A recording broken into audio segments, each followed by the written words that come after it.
Saudaraku, saya sampaikan lagi pekerjaan Roh Kudus dalam hidup Paulus yang juga bisa berarti pekerjaan Roh Kudus dalam hidup kita.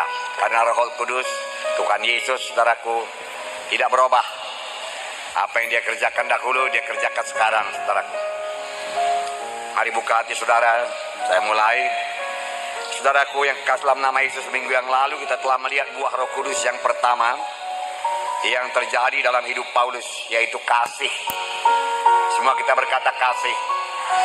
Kasih agape. Ya, kasih yang dimiliki Paulus adalah kasih Tuhan atau kasih agape yang bukan buat mengasihi diri sendiri tetapi ditujukan kepada orang lain. Amin. Kita sudah melihat bagaimana Paulus memperhatikan kasih agape ini dengan mengasihi jiwa-jiwa yang terhilang. Paulus dalam hidupnya selalu memperhatikan orang lain yang belum mendengarkan Injil Tuhan dan memberi yang terbaik kepada orang tersebut. Terlebih-lebih memberitakan Injil keselamatan, di mana Paulus rela menderita karenanya. Dengan kasih agape ini Paulus menjadi kuat dan teguh dalam Tuhan. Dan tak dapat tiada kasih agape itu membuat Paulus intim dengan Tuhan. Sepanjang kita pun mempraktekkan kasih agape, saudaraku, kita pun akan intim dengan Tuhan. Kenapa bisa intim dengan Tuhan? Karena Allah itu kasih adanya. Dan kita ini diberikan Tuhan, dikaruniakan Tuhan, saudaraku, buah Roh Kudus yang pertama, kasih agape.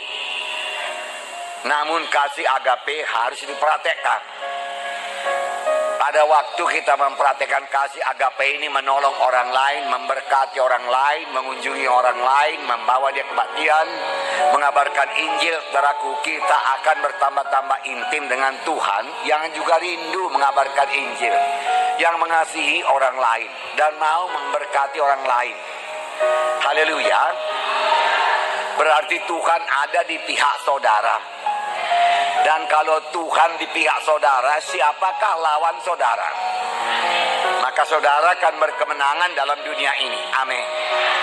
Jadi berkat kasih agape ini luar biasa. Amin, saudara. Tidak heran Paulus intim dengan Tuhan dan selalu menerima pimpinan Roh Kudus dalam hidupnya.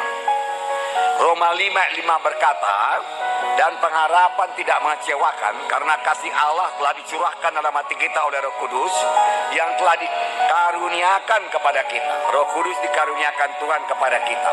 Saudara sudah dibaptis dengan Roh Kudus. Saudara sudah dipenuhkan dengan Roh Kudus.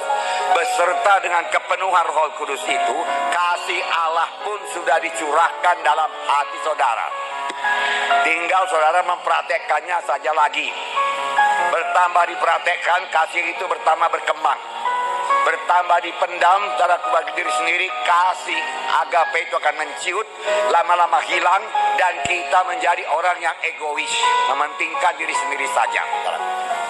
Jadi paling bagus saudaraku dipraktekkan pada orang lain. Haleluya, saudaraku. Nah, kasih agape juga menyebabkan Paulus tidak pernah mundur.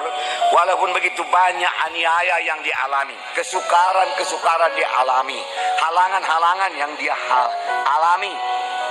Kita pun demikian. Minggu yang lalu saya katakan kepada saudara, kita tidak berhenti pada altar call saja. Kita mau menggenapkan perintah Tuhan dalam hidup kita. Kita mau jiwa-jiwa itu sampai jadi murid Tuhan. Oleh sebab itu saudara semua harus jadi murid Tuhan. Firman Tuhan yang saya sampaikan kepada saudara ini perlu saudara praktekkan. Amin. Makanya hari ini saudaraku, saya sampaikan kepada saudara, saudaraku, buah Roh Kudus yang kedua. Yang pertama sudah, yaitu saudaraku kasih agape. Yang kedua sukacita. Sukacita sangat penting dalam anak-anak Tuhan. Karena dalam hadapi hidup ini, dalam pelayanan ini, saudaraku, akan banyak tantangan. Akan banyak pergumulan, akan datang aniaya, akan datang ancaman, akan datang kegagalan, akan datang penyakit, akan datang kekurangan. Tuhan tidak pernah menjanjikan kau ikut aku anakku, maka kau tidak akan mengalami tantangan lagi. Mulus jalanmu sampai ke sorga. Kau tidak akan kekurangan berkat, selalu berkelimpahan. Keluargamu semua akan selamat semua. Enggak pernah. Tuhan janjikan pencobaan-pencobaan yang lazim yang sampai kepadamu. Kuberikan pencobaan-pencobaan ini menguji engkau. Jadi harus ada pencobaan, harus ada kesukaran, harus ada kesulitan, harus ada perjuangan, harus ada penolakan. Bagaimana kalau sudah ditolak? Apakah mengeluh? Manusia yang menolak saudara boleh jadi kongsi saudara menolak saudara, atau mengejek saudara, atau membuat saudara tidak berhasil, atau menggelapkan uang saudara. Lalu saudara mengeluh sama Tuhan, aduh Tuhan, kau izinkan ini semua terjadi kepadaku. Aduh Tuhan, semana ini Tuhan. Tuhan, kau pun kurang setia kau Tuhan. Aku nggak mau lagi melayani engkau. Apa hubungannya? Apa hubungannya uang dengan hidup yang kekal? Melayani Tuhan itu hidup yang kekal. Uang hanya di dunia ini. Keberhasilan ada di dunia ini. Penyakit pun ada di dunia ini. Dalam kerajaan 1000 tahun pun nggak ada penyakit. Di sorga pun nggak ada penyakit. Apakah penyakit bisa merenggangkan kita dengan Tuhan? Saya kalau sakit saya lebih rapat lagi dengan Tuhan.